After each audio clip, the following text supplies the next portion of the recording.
වරසතු කොසොම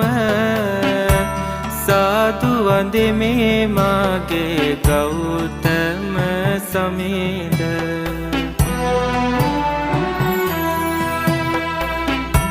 සසර ගමන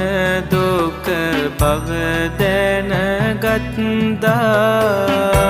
සසර පුරා පතිනිය හැරදා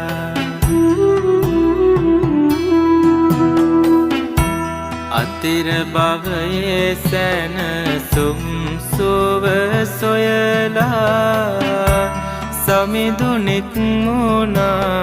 ඇසල පොහොයදා